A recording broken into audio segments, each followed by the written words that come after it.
Alors voilà un autre petit témoignage afin d'encourager tous ceux qui passent par des moments d'épreuves difficiles et des combats spirituels, des phases de combats spirituels. Déjà, un encouragement pour leur dire que ce n'est qu'une phase, qu'un moment ponctuel, de ne jamais se laisser aller au découragement, à baisser les bras, parce que comme ce petit panneau qui circule sur Facebook nous le dit si bien, notre problème est ponctuel, alors que l'Éternel, notre Dieu, qui a toutes les solutions pour nous bénir et nous en délivrer, lui est éternel. Et toute la gloire lui en revient. Toute la gloire revient à Dieu, à Jésus-Christ et à son Saint-Esprit. J'en veux pour preuve que je crois avoir eu l'occasion de vous témoigner, il y a peut-être même pas si longtemps que ça, de la fois où Dieu a voulu bénir quelqu'un à travers moi en lui offrant un salon, un living comme on dit chez nous aux Antilles, et en tout cas dans certaines familles, c'est une expression que j'ai déjà entendue. Et à ce moment-là, au moment où je devais donc donner ce living à la personne qui venait le récupérer chez moi, l'ennemi n'a rien trouvé de mieux à faire que d'utiliser quelqu'un qui vit aussi chez moi pour s'opposer bien sûr au plan de Dieu qui cherchait à bénir la personne en question, et envoyer un de ses serviteurs me demander le living, utiliser la personne qui était chez moi pour dire que l'un de ses amis veut le living, donc on va le lui donner. Sauf que, comme je l'avais déjà précisé à cette personne, le living était déjà réservé pour la personne que Dieu voulait bénir. Pardon, excusez-moi. Et donc il était donc su en amont que elle devait revenir à quelqu'un d'autre. Mais bien sûr, c'est chaque fois pareil avec l'ennemi. Dès que nous devons faire quelque chose pour Dieu, et dès que Dieu veut bénir quelqu'un, il essaie toujours de voler les bénédictions des enfants de Dieu.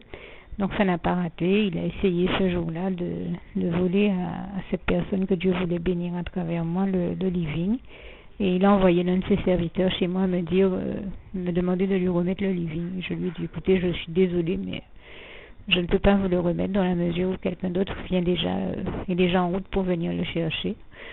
Et ça a suffi dans ce cas-là pour le dérouter. Et il a compris, il a fait marche en arrière, il est parti. Et bien sûr, le living est actuellement chez la personne que Dieu voulait bénir. Et je rends encore une fois grâce et gloire à Dieu. Toute la gloire revient à Dieu, à Jésus, à son Saint-Esprit. Et cette semaine, nous sommes des années plus tard.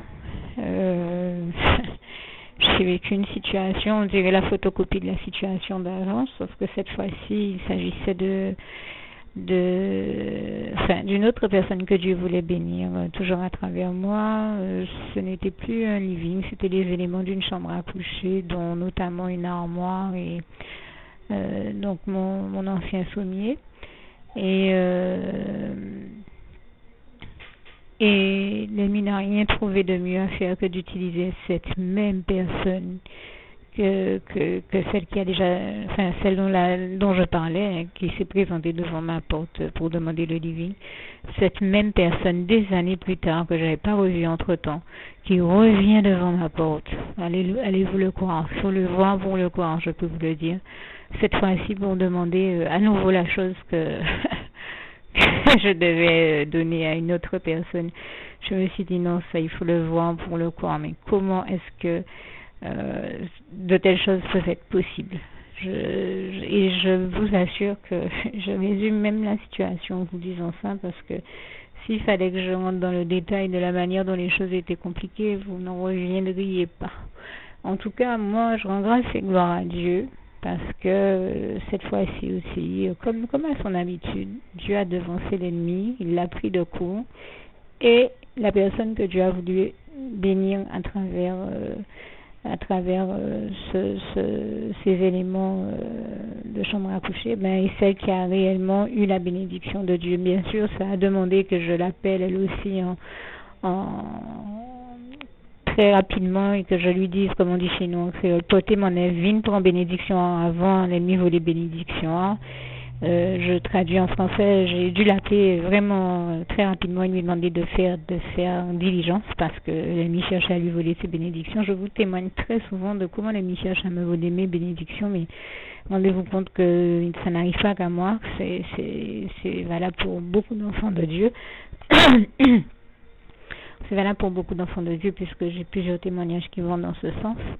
Et donc, dès que Dieu cherche à nous bénir, c'est pareil. Il essaie toujours de nous voler nos bénédictions ou de nous dépouiller des choses dont Dieu nous a déjà bénis dans nos vies. Soyez vigilants et ne laissez surtout pas l'ennemi vous dérober, vous voler et vous prendre vos bénédictions.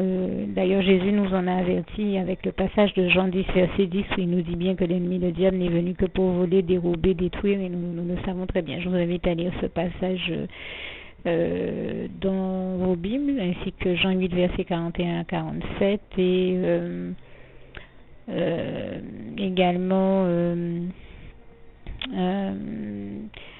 je pense à Jean 10, verset 27 à 30, qui je pense sont des passages qui nous instruisent bien sur ces réalités-là.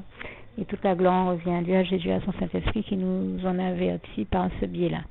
Donc, merci encore Seigneur, et surtout, merci éternel mon Dieu, louange, honneur et gloire à toi éternel mon Dieu Jésus d'amour Saint-Esprit. Merci pour cette victoire de plus que tu nous as donné à nous tes enfants cette semaine, en permettant que la personne que tu cherches à bénir à toi à travers moi soit réellement celle qui soit bénie en définitive, puisqu'une fois que je l'ai appelée, elle a très bien compris ce qui était en train de se jouer, elle a vraiment fait diligence et elle est arrivée chez moi avec quelqu'un pour venir récupérer les choses et donc elle a été bénie, c'est elle qui a eu la bénédiction dont Dieu voulait la bénir. Je peux vous assurer que ça n'a pas été évident, c'était un vrai combat spirituel, mais toute la gloire revient à Dieu, à Jésus, à son Saint-Esprit, à Dieu qui nous a donné la victoire, mais qui une fois de plus, lui qui est l'éternel vainqueur sur le diable, a eu la victoire, comme à son habitude, et je le dis encore, toute la gloire en revient à Dieu, à Jésus, à son Saint-Esprit. Merci Seigneur, je t'aime, merci pour toutes tes bontés, tes merveilles, tes bénédictions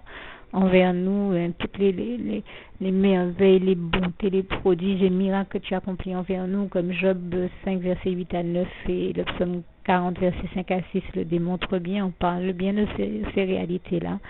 Et nous t'aimons tous, je t'aime et nous t'aimons tous, nous tes enfants. Merci Papa d'amour tendre, Père Céleste, nous t'aimons. Merci Seigneur, merci éternel mon Dieu, merci Jésus d'amour, merci merveilleux Saint-Esprit chéri d'amour, nous t'aimons.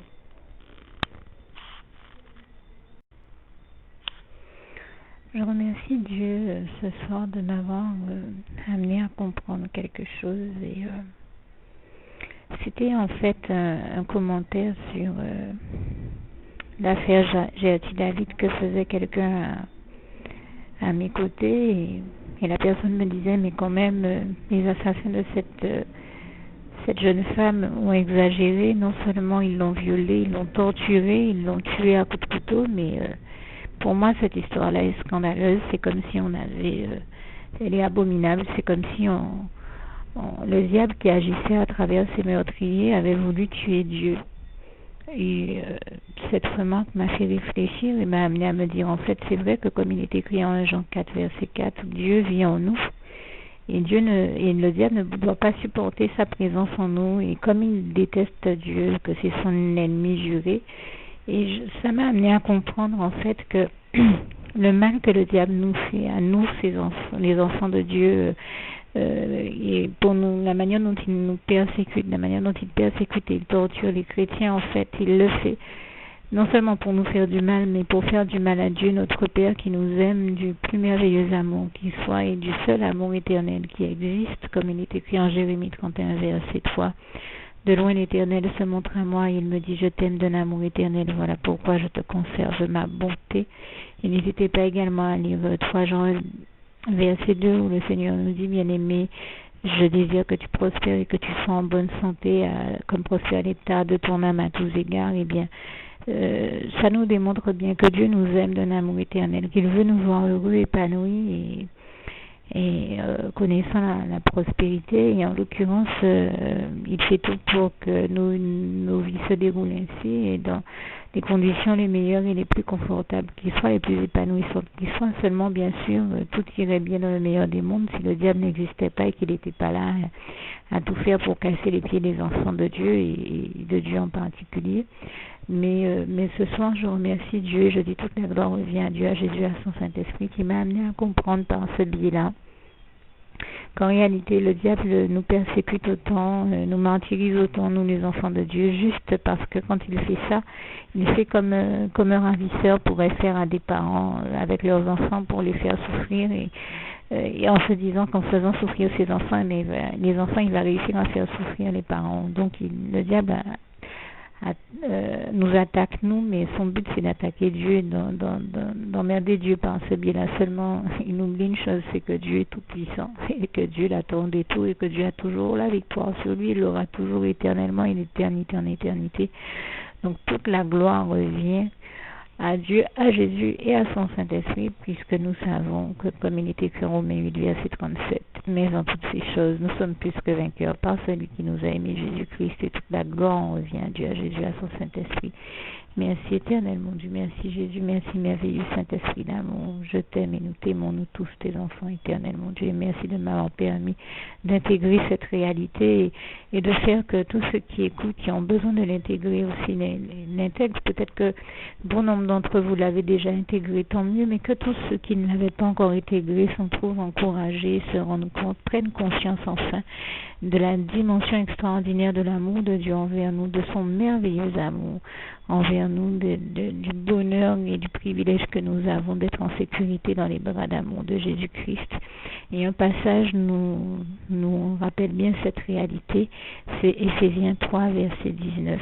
Et je dis que c'est vraiment mon souhait pour vous, que vous parveniez à la connaissance du merveilleux amour de Jésus-Christ. Je le dis à ma manière, n'hésitez pas à aller voir dans vos Bibles comme ce passage est textuellement écrit. Que Dieu vous bénisse tous.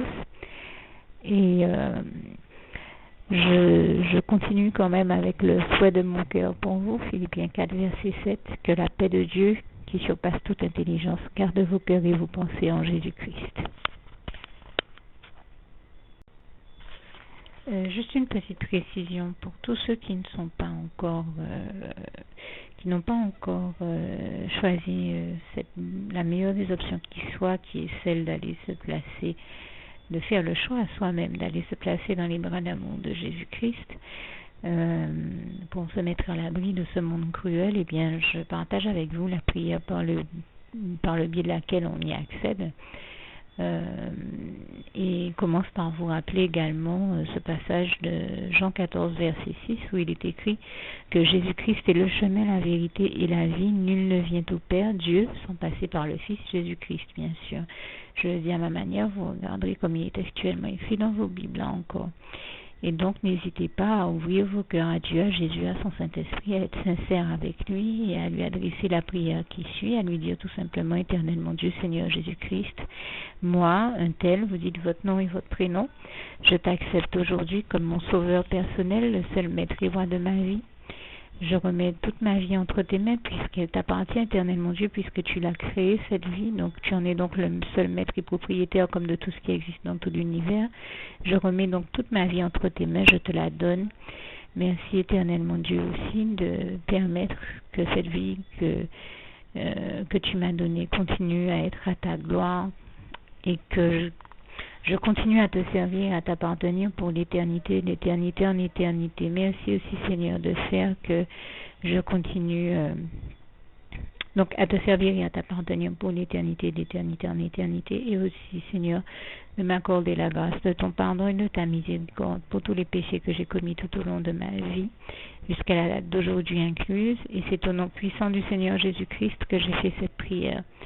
Et à vous tous qui avez fait cette prière, je vous dis que Dieu vous bénisse abondamment, puissamment, richement, et surtout n'hésitez pas à la partager avec tous vos proches et contacts, amis, membres de vos familles, collègues, bien-aimés, tous ceux que vous aimez, et surtout tous ceux à qui Dieu vous mettra à cœur, avec qui Dieu vous mettra à cœur de la partager. Et comme j'aime à le dire, si vous n'avez pas encore pris le temps de faire cette prière, comprenez bien que voilà, ça ne vous coûte rien de la faire, c'est gratuit, c'est indolore, et que voilà, vous n'êtes pas obligé de me croire, mais moi il m'est arrivé tout comme vous de devoir faire cette prière un jour dans ma vie Et quand on m'a proposé de la faire, je me suis dit, et si c'était vrai, et si c'était vraiment Dieu qui, par ce biais-là, m'appelait à lui et me demandait de lui donner ma vie, de l'accepter, c'était Jésus qui était en train de vraiment me tendre la main et qui était en train de me demander de l'accepter comme mon sauveur personnel, je ne pourrais pas passer à côté de l'occasion de lui dire oui. Parce qu'il faut aussi que je reste ouvert ou ouverte à ce que Dieu peut avoir à me dire. Il faut que je garde mon cœur et mon intellect ouvert à ce que Dieu peut avoir à me dire. Donc je me suis dit, je ne peux pas courir le risque de passer à côté de mon éternité, de passer à côté des meilleures choses de la vie, surtout si le maître et créateur de la vie m'appelle et cherche à me sauver.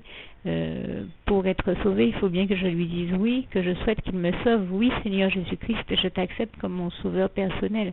Et c'est le sens de cette prière. Et comme je dis, elle ne nous coûte rien à faire. Et puis surtout, moi je vous dis, du jour où je l'ai faite, j'ai vu Jésus changer ma vie en mieux sur tous les plans. Et donc je crois que ça ne vous coûte rien, ça ne vous coûte rien vous non plus de la faire et puis d'expérimenter, de regarder comment les choses vont se dérouler dans votre vie, de regarder Jésus changer votre vie en mieux, à vous aussi.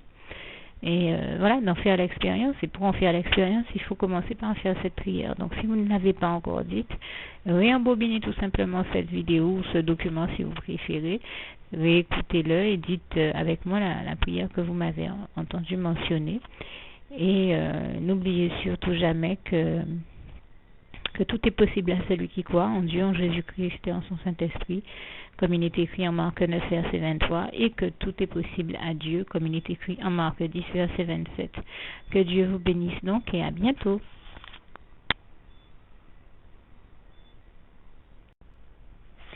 Alors, nous sommes le 24 février 2014, lundi 24 février, et vraiment, je vous témoigne il y a 2-3 jours encore, enfin quelques jours, de ma joie après avoir autant prié pour l'affaire Gerty David. Comme je disais que je ne connaissais pas personnellement, que je n'avais jamais rencontré, mais je me sentais vraiment solidaire de la cause des familles de la victime qu'on voyait être en souffrance. Hein. Vous savez, quand on a affaire à de telles histoires juridiques et des questions de justice, c'est une véritable souffrance. Ce n'est pas par hasard que le Seigneur nous dit en Matthieu 5, verset 6, et Matthieu 5, verset 1 à 12 sont des passages que j'invite vraiment tous ceux qui le peuvent et qui sont confrontés à des cas d'injustice à lire, ainsi que tous les passages sur la justice. Et entre parenthèses, je rends grâce et gloire à Dieu qui m'a inspiré d'aborder la question, le thème, le sujet de la justice sur ma page Facebook depuis la semaine dernière et la semaine d'avant même, hein, ça fait 2-3 semaines qu'on est sur cette question-là. Et au fond, je suis très heureuse que ces dossiers juridiques viennent sur le devant de la scène, comme par hasard au moment où Dieu m'a mis à cœur de traiter la question et le thème de la justice, et toute la gloire lui en revient.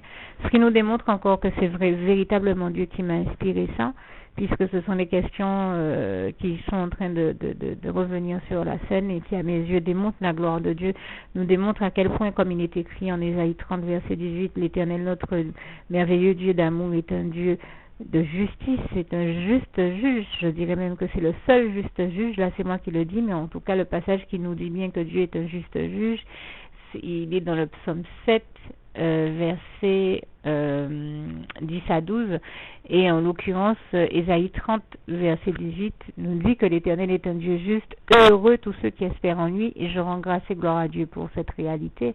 Et Matthieu 5 verset 6 que je citais tout à l'heure nous dit que tous ceux qui ont faim et soif de justice seront rassasiés au royaume des cieux. Heureux ceux qui ont faim et soif de justice, car ils seront rassasiés au royaume des cieux, le royaume de Dieu, le royaume de la lumière, de la justice de Dieu, de la paix, de l'amour, de la joie, le paradis, le royaume des cieux, le royaume de Dieu, et toute la gloire en revient à Dieu. Et donc je remercie Dieu, je lui dis tout mon amour, ma reconnaissance, et je lui rends grâce et gloire. Je ne sais pas, il n'y a pas de mots pour décrire ma reconnaissance. Je ne suis pas impliquée dans l'affaire Gerty David, mais ça faisait partie des points de prière que j'avais. Je crois que nous sommes des milliers à avoir été dans ce cas-là, parce que j'ai été touchée par ceux qui témoignaient, des membres de sa famille. Je pense à une jolie dame notamment qui a les cheveux courts, que Dieu la bénisse encore, et je sais que elle a dit à un moment, j'espère que le Seigneur Jésus sera avec nous, mais le Seigneur Jésus est avec eux et les bénit, et c'est lui qui leur a donné la force. Je peux vous dire que quand on passe par ces affaires juridiques, il n'y a que Dieu qui peut nous donner la force de faire face. Et je rends grâce et gloire à Dieu qui a vraiment rendu justice dans cette affaire. Et comme je disais, je ne suis pas la seule à le dire, hein. J'ai pris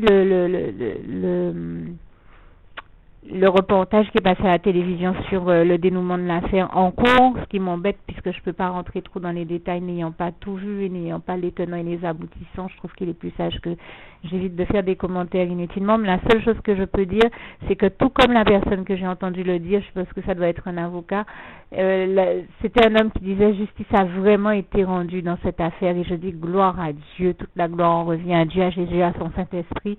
Parce que nous avons prié, je dis bien nous avons prié en ce sens, parce que je n'ai pas la prétention de dire que j'ai été la seule à prier, je demeure persuadée que nous avons été des milliers à prier. En tout cas, me concernant, ça a été un point de prière intense du fond du cœur. Je souhaitais qu'on rende justice à ces familles en souffrance par rapport à ce qui a été fait d'aussi cruel, d'atroce et d'abominable à une jeune femme. Donc forcément, on se sent, même si on ne les connaît pas, on se sent solidaire de leur cause quand on sert Dieu, puisque nous savons que servir Dieu, c'est servir à la cause du bien, de l'amour, de la joie, de la paix, de la lumière, de la justice de Dieu également, et de toutes les bonnes valeurs de la vie que nous connaissons, et j'en rends grâce et gloire à Dieu. Donc, lui qui nous transmet toutes ces bonnes valeurs, toute la gloire lui en revient encore une fois. Et donc, quand j'ai appris que justice avait été rendue dans cette affaire, j'ai été tellement heureuse que j'ai loué Dieu, j'ai glorifié Dieu, j'en ai versé des larmes, j'en ai eu la chair de poule, vous savez pas à quel point ça m'a touchée de savoir qu'enfin justice avait été rendue, et surtout j'ai remercié Dieu, je lui rends grâce et gloire encore, je lui dis toute ma reconnaissance de voir qu'il a exaucé nos prières. Merci éternel mon Dieu, merci Jésus, merci Saint-Esprit, vraiment toute la gloire t'en revient Seigneur. Et je le dis également, de la même manière que j'ai précisé que je ne connais pas Gerty David, je ne connais pas non plus les accusés et condamnés dans cette affaire. Donc mon propos ne vise aucune personne, je ne dis rien contre qui que ce soit. Mon propos va dans le sens de dire que mon espoir à moi, comme je pense beaucoup de ceux qui priaient, c'était simplement que justice soit rendue. Nous ne cherchions pas à désigner un coupable ou un autre, et ce n'est pas du tout le sens de mon propos. Je ne désigne personne comme coupable. Je dis simplement il y a eu trop de souffrance, c'est de la barbarie ce que cette personne a subi concernant l'affaire Gerty David. C'est tout bonnement atroce, inacceptable et abominable. Il fallait absolument que justice soit rendue. Dieu a rendu justice, et je tenais à lui rendre grâce et gloire, parce que c'est vraiment merveilleux ce que Dieu a fait pour nous. Vraiment toute la gloire en revient à Dieu, à Jésus, à son Saint-Esprit. Merci Seigneur, je t'aime et nous t'aimons. Merci encore pour l'exaucement des prières. Louange, honneur et gloire à toi, éternel, mon Dieu. Merci, Papa d'amour. Et je dis encore à tous ceux qui ont écouté ce témoignage, et aux victimes, aux familles des victimes, de la victime, si elles écoutent, le souhait de mon cœur pour vous. Jésus est là avec vous. Tenez bon, et je sais qu'il vous aime et qu'il vous bénit, il est là, il vous soutient. Et je termine avec le souhait de mon cœur, donc pour vous tous. Philippiens 4, verset 7, que la paix de Dieu qui surpasse toute intelligence garde vos cœurs et vos pensées en Jésus-Christ.